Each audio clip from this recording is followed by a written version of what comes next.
Hey everybody, it's your Sam, and I'm here again with another video, obviously. Today I wanted to go over foreshadowing with objects and sounds. Now, as part of this foreshadowing series, objects and sounds can seem quite obvious, but there are a lot of times where I've read stories and they've had very little description of the sounds going on around them, and it almost lends to a white room kind of syndrome, or where you have to use your imagination in order to fill in the blanks, which is all great and good because when I'm reading I do like to use my imagination to fill in the blanks, but there are at times where I'm kind of wondering what the author could have missed in the foreshadowing aspect or world building aspect in order to make the reader's enjoyment of their work that much better.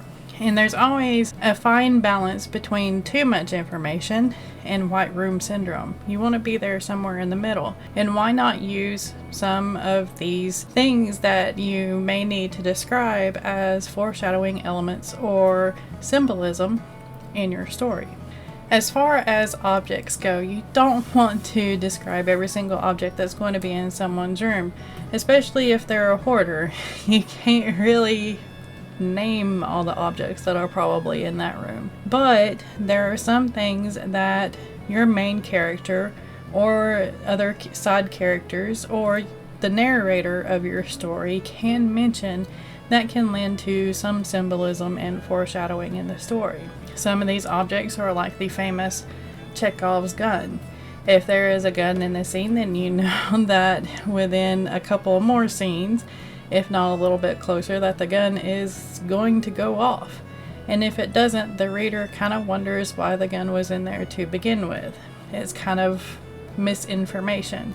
Your reader starts to not trust your narrator, and that can be a bad thing. Unless you're really going for an unreliable narrator, then good job.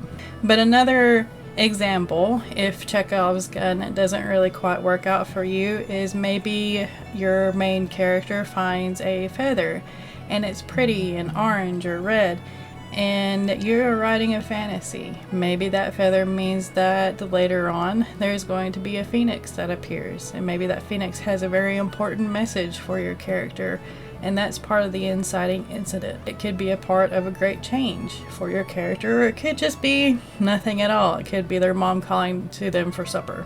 Either way, it lends more to the story. It lends to the inciting incident. It lends to there being a red herring in your story too. Another one could be the mention of a tree. Maybe it's a fairly large tree and the main character is thinking, man, if that tree ever falls, it's going to destroy the house. In a couple of scenes, maybe that tree falls and it destroys the house, so the character has to pretty much start all over. There's your inciting incident, or part of your inciting incident.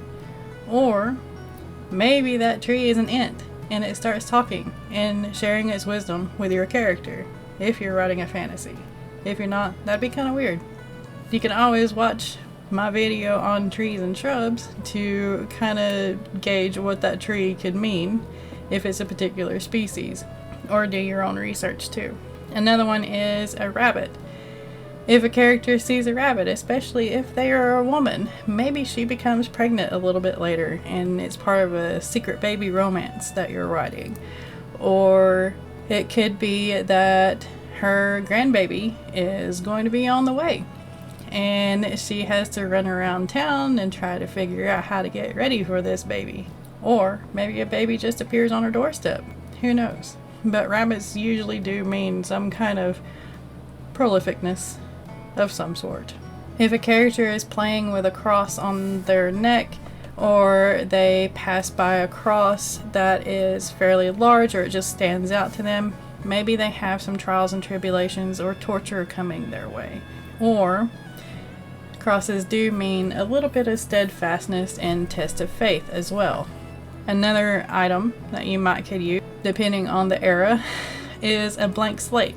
That could mean that your character is starting to have a new beginning here soon, or one of the characters is.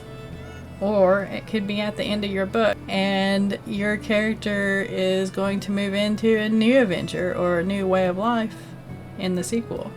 Those are just some examples. The sky is the limit because there are trillions, gazillions of objects that you can use that could have any kind of meaning, and you can even make up these meanings as you go along for your book, just like I did with the Phoenix example and the tree example. Just think on it a little bit, add to your room, add to your scene, add a little bit of symbolism in there, make your reader kind of want to go back and do a reread to see what they missed.